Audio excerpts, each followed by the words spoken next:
के दोबारा गिरा तो साहस नहीं हो रहा, साहस नहीं हो रहा उठने का।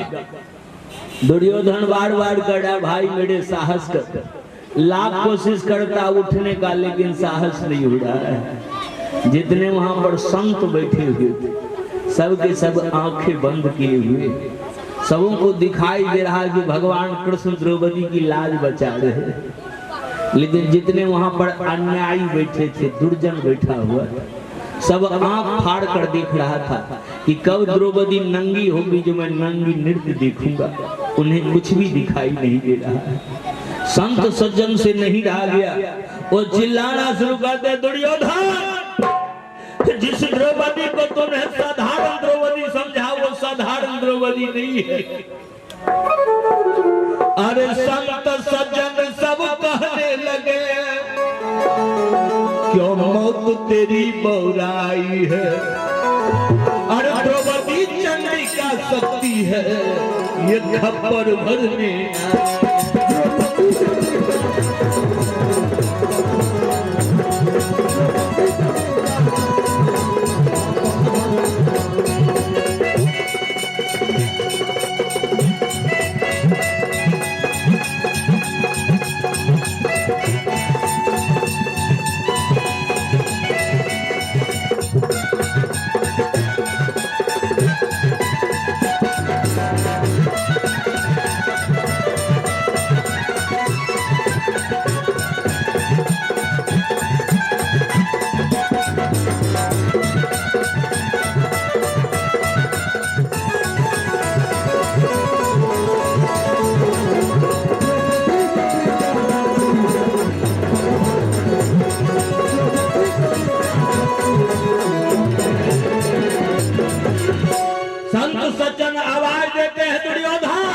जिस द्रौपदी को तूने साधारण द्रौपदी समझा वो साधारण द्रौपदी भी है। अरे द्रौपदी चंडिका शक्ति है ये खप्पड़ भरने आई है। यही द्रौपदी अरे सतयुग में रेणुका रूप धरा, यही द्रौपदी सतयुग में रेणुका रूप धरकर 31 बार क्षत्रिय को विनाश कराई है। और सतयुग में रेणुका रूप धरा और त्रेता में जनक दुलारी है। और द्वापर की बात रखना ये यार पंचाली मत तुम्हारी।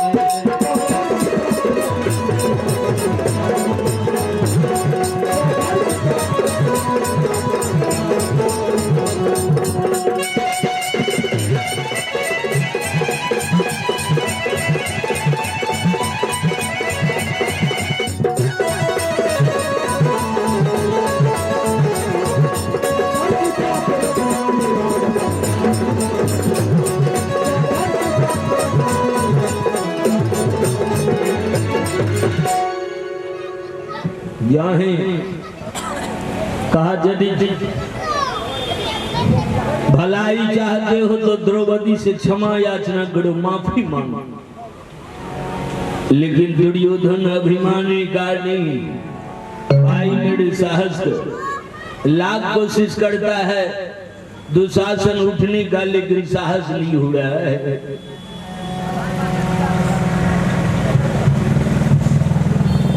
जहाँ दुशासन को साहस नहीं मिला कि दुर्योधन कहा ठहरो मैं आ रहा हूं। जहाँ ही दुर्योधन कहा मैं आ रहा हूं कि द्रौपदी की आंखें लाल हो जाती है, द्रौपदी रणचंडी की तरह क्रोध में आ जाती है।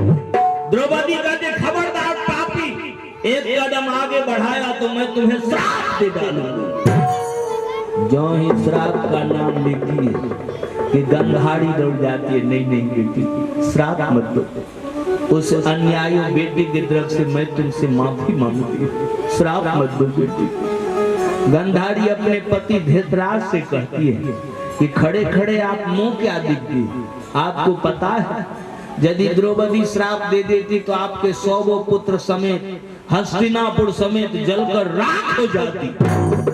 यदि भलाई चाहते हैं तो द्रौपदी से क्षमा याचना कीजिए, माफी मांगिए। धृतराष्ट्र दौड़ जाते बेटी उस अन्यायी बेटे की तरफ से मैं तुमसे माफी मांगता हूँ, श्राप मत दो बेटी, श्राप मत दो बेटी। ले बेटी आज मैं तुम पर बहुत खुश हूँ, मांग बेटी तुम क्या मांगना चाहती हो, मैं तुम्हें देने के लिए तैयार हूँ। जो ही कहा मांग बेटी तुम क्या मांगना चाहती हो, मैं तुम्हें देने के लिए तैयार हूँ। द्रौपदी कहती आप देना चाहते, कहा देना चाहते तो हमारे पांचों पति को दासत्व से मुक्त कर दिया जाए। कहा जा कर दिया और मांग। द्रौपदी कहती हमारे पांचों पति को अस्त्र शस्त्र वापस कर दिया जाए। कहा जाओ कर दिया और द्रौपदी कहती है छत्रानी 2 वर्ष से तीसरा नहीं मांगती, तीसरा को लड़कर लेना जानती है।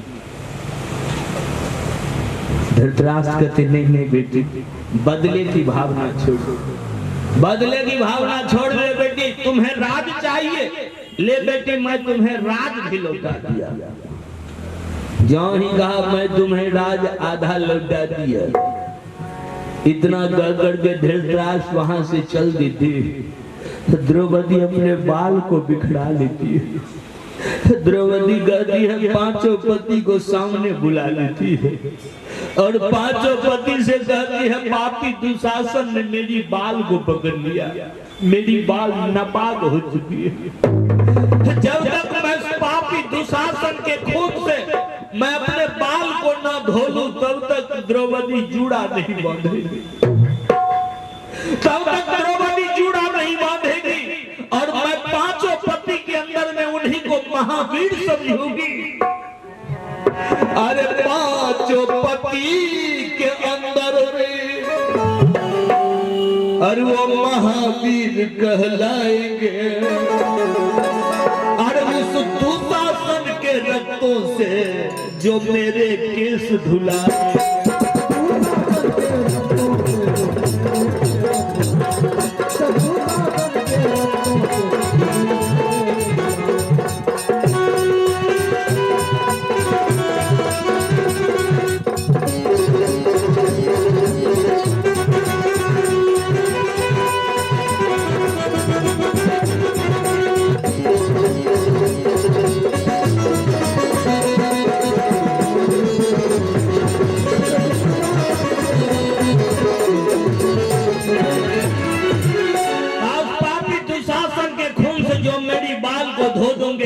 मैं महावीर समझूंगा। भीम गदा लेकर खड़ा हो गया, कहा द्रौपदी मैं तुम्हारे सामने वचन देता हूँ, उस पापी दुशासन के खून से मैं तुम्हारी बाल को धो दूंगा। यदि विश्वास नहीं है तो ले द्रौपदी आज मैं तुम्हारे सामने प्रतिज्ञा भी करता हूँ कि मैं कसम कृष्ण का खाता हूँ, मैं कसम कृष्ण का खाता हूँ, जो कहता वो करके दिखाऊंगा। और उस दुशासन के रक्तों से मैं तेरे केस धुला।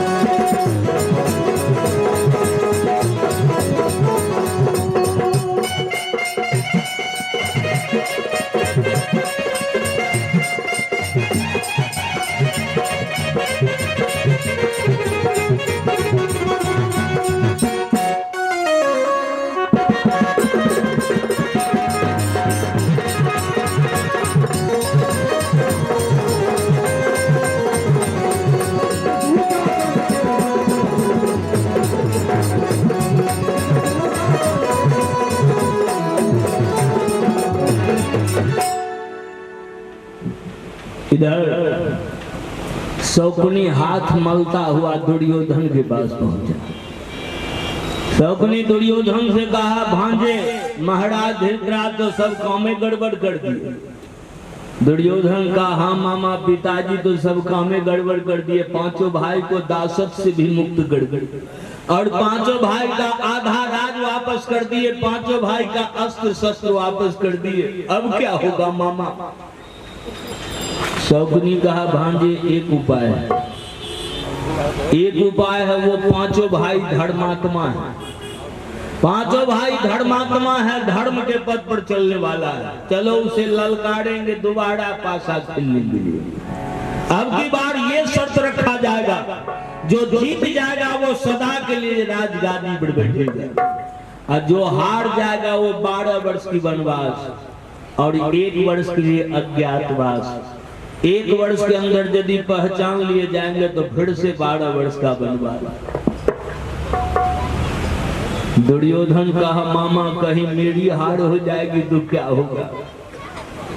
जो ही कहा कहीं मेरी हार हो जाएगी तो क्या होगा? शौकनी कहा भांजे उसका चिंता तुम क्यों करते, पहले हाँ तो कहवा लो, जीत हमारे हाथों में। शौकनी जो था माँ काली का उपासक था, शौकनी माँ काली का उपासक था, कहा पहले हाँ तो कहवा लो, जीत हमारे हाथों में।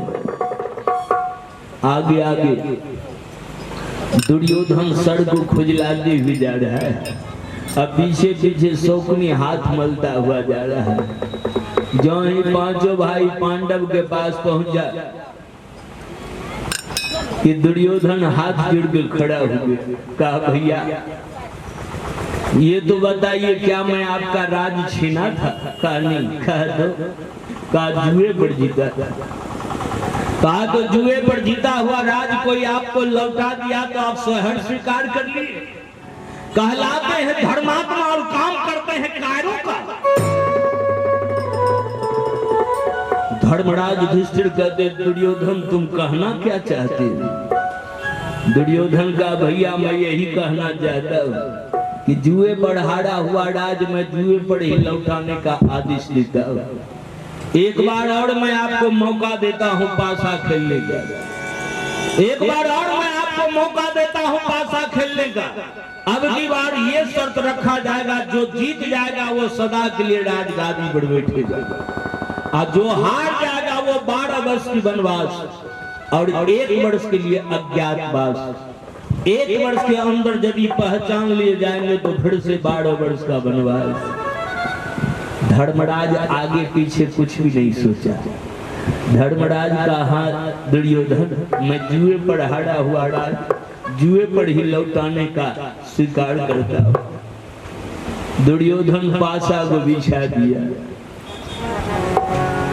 दुर्योधन बार बार जो ही पासा बिछाया कि धर्मराज युधिष्ठिर बार बार भगवान कृष्ण को आवाज दे रहे कन्हैया, हे जनार्दन, हे मधुसूदन, अब की बार मेरी जीत हो कन्हैया। कहीं मैं अब की बार हार जाऊंगा तो मैं कहीं का नहीं रहूंगा कन्हैया। नंद दुलारे हो, नंद दुलारे सो हमारे थाल मेरी बात जसोदा, नंदन है घर साथ जसोदा, नंदन है।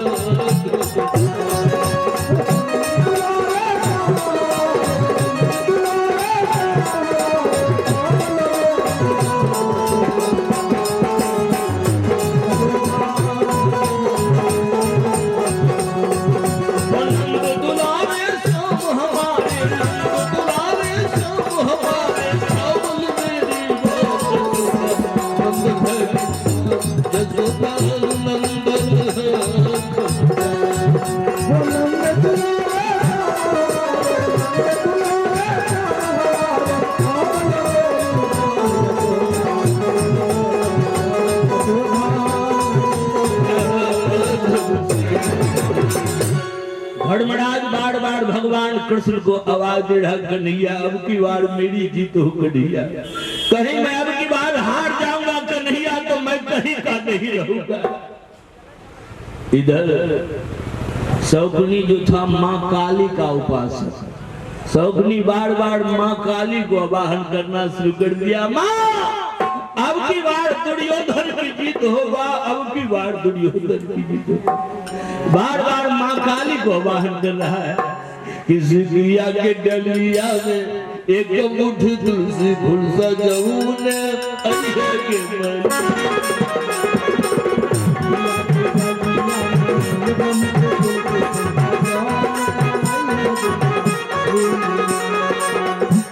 सजाऊं ने अजय के मन, मनाऊं ने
शौकनी जो था माँ काली का उपासक था, बार बार माँ काली को आवाहन करना शुरू कर दिया। माँ अब की बार दुर्योधन की जीत होगा।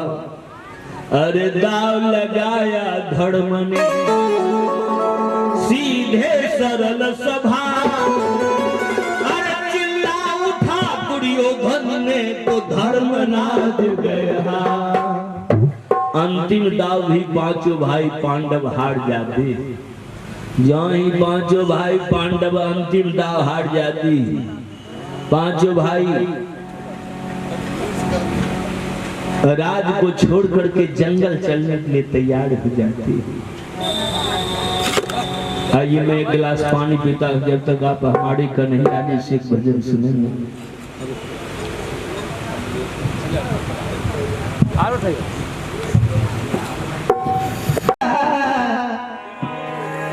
पटना से पैदा बुलाइला ओ नगरा गईली दुई। पटना से पैदा बुलाइला ओ नगरा गईली दुई। पटना से पैदा बुलाइला ओ नगरा गईली दुई। पटना से पैदा बुलाइला ओ नगरा गईली दुई। नगरा गईली दुई, नगरा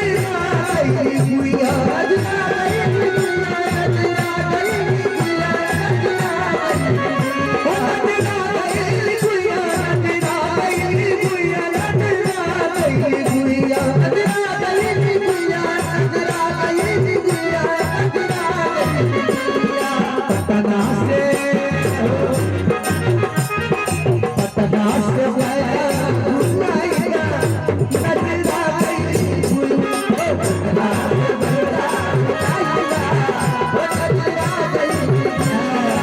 देखिए आपका पवित्र ग्राम अकरुआ नहीं बल्कि अयोध्या बन चुका है। राम जैसे दुल्हा शादी की सेहरा पहन करके अयोध्या से चल करके जनकपुर को जाएंगे।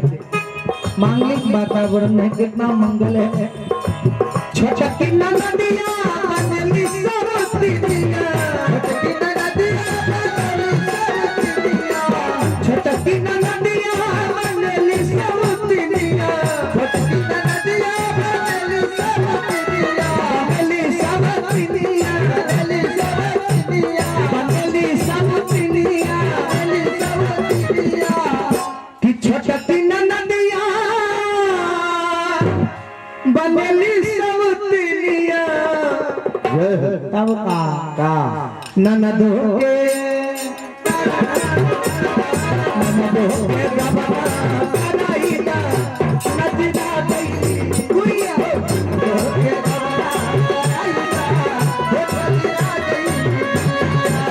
देखिए कलयुग है, इसी जगह पर नाच का आयोजन रहता, छोटको मोटको नाच है, तब ना जाने बैठने की जगह नहीं मिलती, लोग गेंडोरों पर बैठ कर भर रात नाच देखे छे। कलयुग अपने गांव खिस्सा नहीं कहे, हमरो गांव में नहीं हो, हमरो गांव में कहीं छोटका मोटका नाच आ गए तब तो चिल्का गलक बाप को बगल में सुता आ चल देलक भर रात नाच देखे। आ जब 12 रात बजल तो मारलक बाप को छाती में को दू चार छुप हन माय गेलो नाच देखे कि ऐसा कलयुग आएगा। हमारे मर्यादा पुरुषोत्तम राम ही कह करके गए थे कि ऐसा कलयुग आएगा जो दुनिया रचने वाला भी इस दुनिया पर पछताएगा। पत्नी पलंग पे बैठेगी अब पति क्या करेगा पति पर दबाएगा, ढकने वाली चीजों को सरेआम दिखाया जाएगा। आए सरकार पत्नी खिस्सा केते छै, कलयुग मरवा गोबर पतिव्रता मिले छै, अपने गांव खिस्सा नहीं कहै। हमरा साथ में झाल बजबै छै बेचारा, देखियो ई कमाई के जब घर जाय छै ने, इनकर कन्या की करे छै आगा में थरिया रख दे छै आ रोज दिन के खिस्सा, हे पति देव जे दिन तुम मरबो ने वह दिन हम मर। बेचारा कोदारो पार के जाय छै तैयो, आ हरो जोत में जाय छै तैयो, आ भजनो गाय जाय छै तैयो, हिनकर कन्या आगा में थरिया रख दे छै आ रोज दिन के खिस्सा, हे पति देव जे दिन तुम मरबो ने वह दिन हम मर जेबो। बेचारा आदि आ गए कल के ठीके मर जेते, तनी हम मर के देखे जे मालिक को हर जोते तरे कह के हो मालिक आ हमरा 10 सेर दूध देखियो, कल के दूध ले की करबही, कल के हमरा मन भग 10 में खाए 10 सेर दूध ले के दे के घर आ गेले है करुआ चौक अरवा चावल चीनी खरीद के दे दिल के घर में, कल के कन्या किया कनी बढ़िया तस्मै बनबो। आई बेचारा सोचल के मरबे करबे,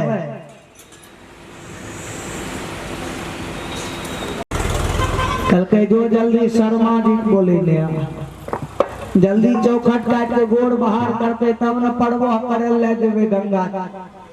डरल गले शर्मा जी बोले ले शर्मा जी कुल्हाड़ी लेने दौड़, कल के हो शर्मा जल्दी चौखट काट के कर गोड़ बाहर के तब न पड़बो करे ले देवे गंगा।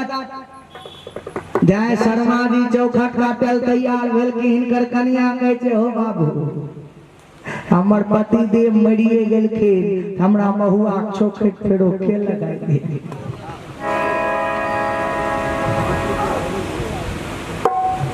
माँ देखिए ये समस्तीपुर से हैं, रेनी देवी शिक्षिका साहिबा, उनके सौजन्य से भी उस बड़बधू के आशीर्वाद के रूप में 52 रुपये का पुरस्कार है।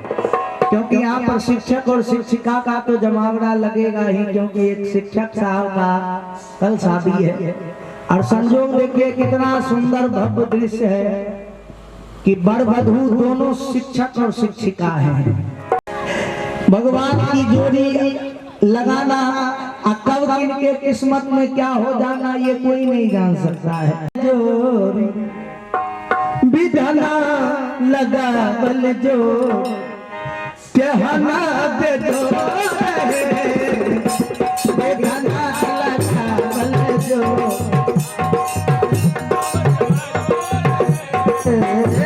विधना लगा बल जो जे हमें किशोरी मोरी एहने किशोर है एहने किशोरी मोरी एहने किशोर है विधना लगा बल जो विधना लगा बल जो एहना पे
कल के हो शर्मा दी जल्दी चौखट काट के कर गोड़ बहार के तब न परवा पर ले जबे गंगा जाय शर्मा दी चौखट काटल तैयार भेलखिन हिनकर कन्या कहै छै हो बाबू हमर पति देव मरिए गेलखिन हमरा महुआ चौखट पेड़ो के लगा दे आइए मरिए गेलखिन हिनकर गोड़े काट के निकाल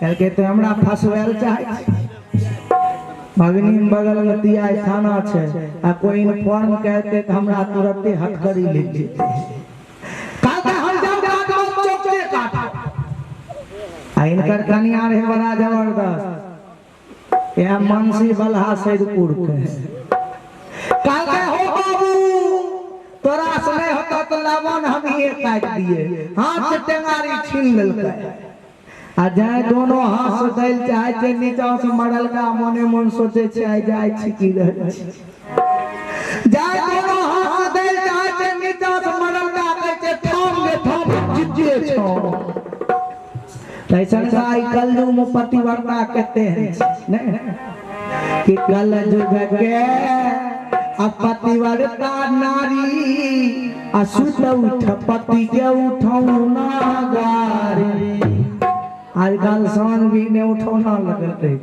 अपने गांव में नहीं होते तो नहीं होते हमरा गांव में कहते कहीं पी के गेल ना त बोढ़नी देखे छे तो बोढ़नी ले के दौड़ जाय छे आ बेलना देखे छे तो बेलने ले के दौड़ जाय छे रे अपना बाल बच्चा देह पर भर दे कपड़ा नहीं दे है अपने पी के टेढ़ भेल आवे है कि सहनाइयो की सदा कह रही है खुशी की मुबारक घड़ी आ गई सजी सुर्ख जोरे में चांद सी दुल्हन जमी पे पलक से परिया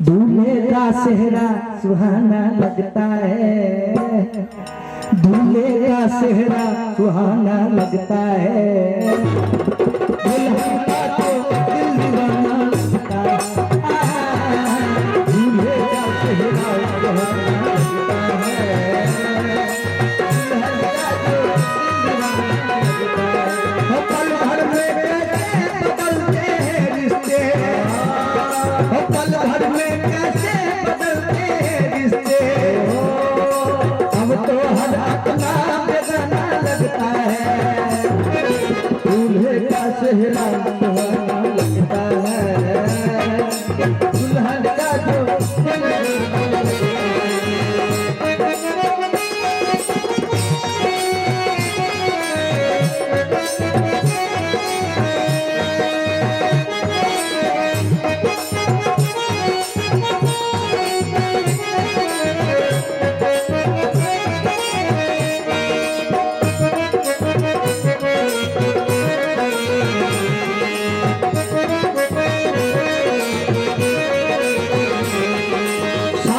फेरों से बना जन्मों का ये बंधन, प्यार से जोड़ा है रब ने पीर का दामन, नई रस्में नई कसमें नई उलझन, होश है खामोश लेकिन कह रही धड़कन, धड़कन धड़कन धड़कन धड़कन धड़कन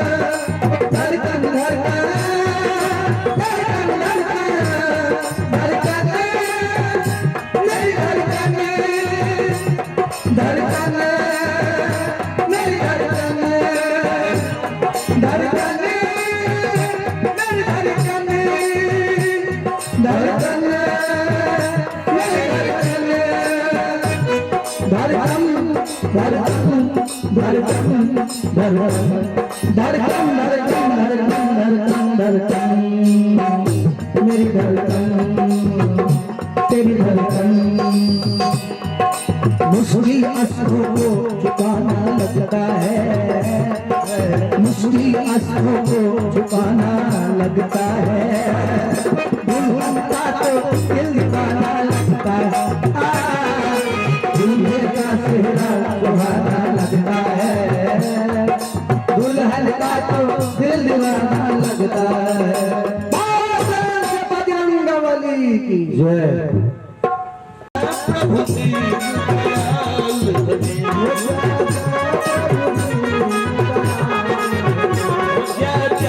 प्रभु दीन दयाल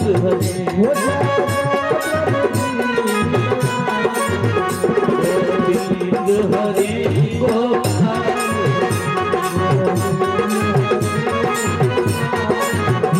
गोविंद हरे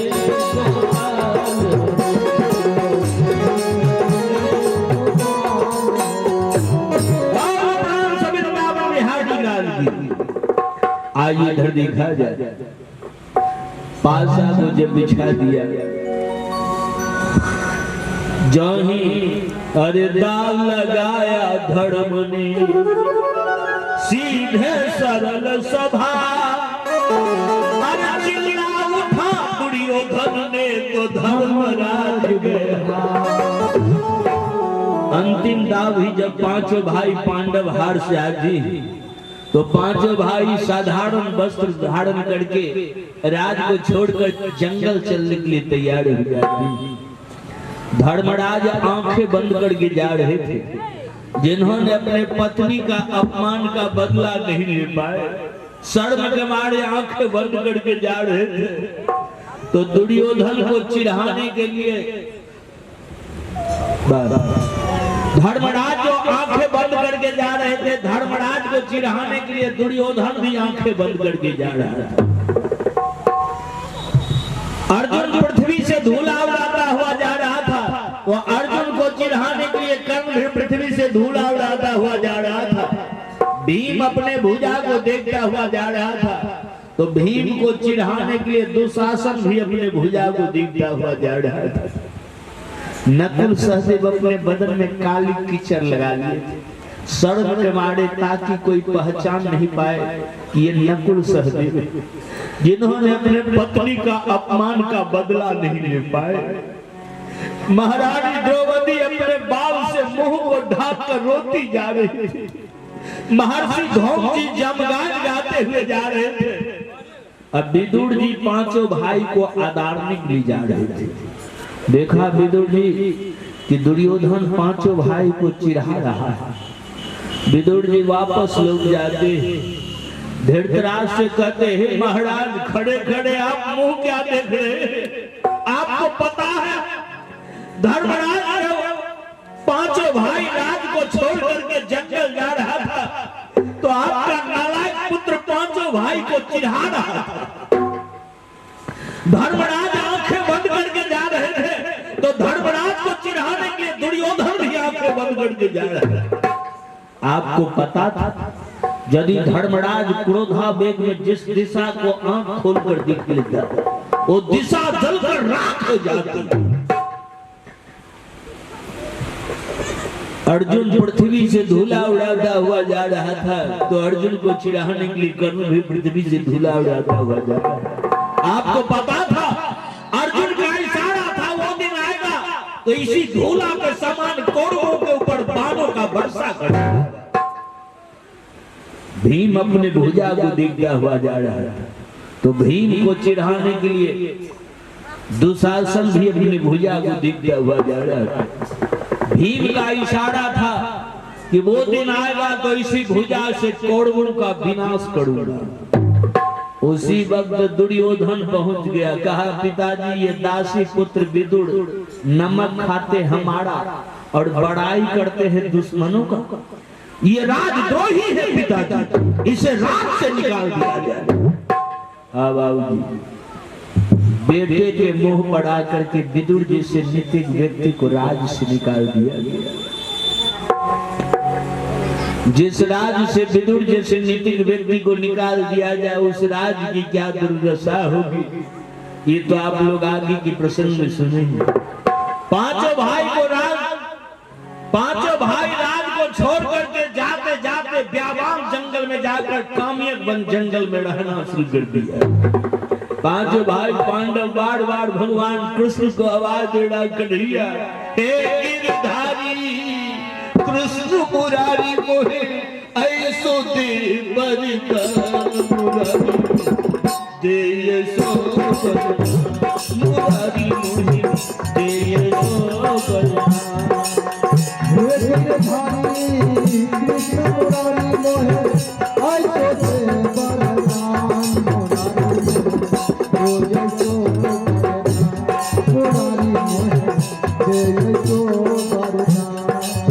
दो रोटी और कपड़ा देना सर पे छत्र और छाया।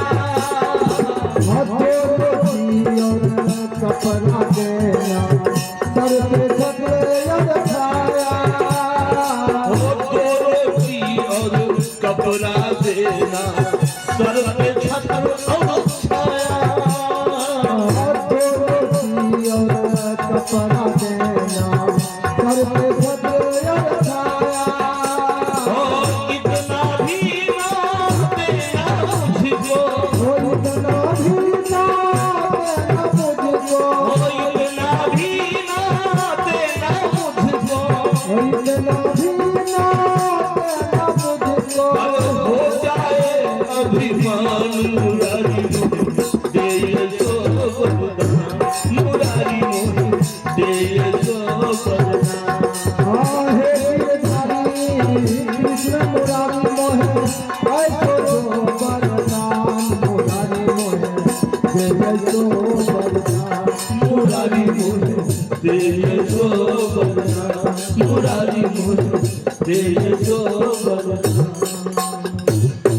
इसी तरह से पांचों भाई पांडव कामयाब बन जंगल में गुजर बसर कर रहे हैं। अब विदुर जी को जो राज से निकाले थे विदुर जी भी जाते जाते पांचों भाई पांडव के साथ रहना शुरू कर दिए। पांचों भाई के साथ विदुर जी रहना शुरू करते। बहुत दिन तक पांचों भाई पांडव के साथ रहा। फिर भीष्म पितामह के कहने पर भीष्म पितामह कहते हैं धृतराष्ट्र से कि हे महाराज ये क्या हो रहा है? विदुर जैसे निर्भीक व्यक्ति को राज से निकाल दिया गया, जल्द विदुर जी को वापस बुलाया जाए। भीष्म पितामह के कहने पर विदुर जी को फिर वापस बुला लिया गया। एक दिन की बात है कि दुर्वासा ऋषि 10,000 शिष्य के साथ 10,000 शिष्य के साथ दुर्योधन के यहाँ पहुंच गया। दुर्योधन देखा दुर्वासा ऋषि आए हुए हैं। दुर्योधन भव्य स्वागत किया, आदर से भोजन कराया। दुर्वासा ऋषि खुश हो जाते। दुर्वासा ऋषि कहते मांगो दुर्योधन, तुम क्या मांगना चाहते हो? आज मैं तुम पर बहुत खुश हूं। दुर्योधन मन ही मन सोचा यही मौका है। इस समय पांचों भाई पांडव के पास खाने पीने की सामग्री होगा नहीं, और दुर्वासा ऋषि को भेज देता हूं 10,000 शिष्य के साथ। इन्हें भोजन नहीं दे पाएंगे, ये क्रोधी महात्मा है, श्राप से जला डालेंगे, हमारा कटे खत्म हो जाएगा। ये सोच करके दुर्योधन कहा गुरुदेव मुझे तो दर्शन दे ही दिए, लेकिन मेरी इच्छा थी कि इस समय पांचों भाई पांडव काम्यक वन जंगल में रह रहा है, जरा पांचों भाई पांडव से तो मिल लीजिए। दुर्वासा ऋषि कहते पांचों भाई पांडव काम्यक वन जंगल में रह रहा, कहा अभी भी चल दिया पांचों भाई पांडव के पास। दुर्वासा ऋषि 10,000 शिष्य के साथ चल दिया, कहां? तो काम्यक वन जंगल। जो ही काम्यक वन जंगल पहुंचा तो पांचों भाई पांडव के पास एक सूर्य देव का दिया हुआ महापात्र था, जिस महापात्र का नियम था कि जब तक द्रौपदी भोजन नहीं करती तो द्रौपदी चाहती तो लाखों अतिथि को भोजन करा देती, और जब द्रौपदी भोजन कर लेती थी तो बर्तन बिल्कुल खाली पड़ जाता। आज दुर्वासा ऋषि उस समय पहुंच रहे हैं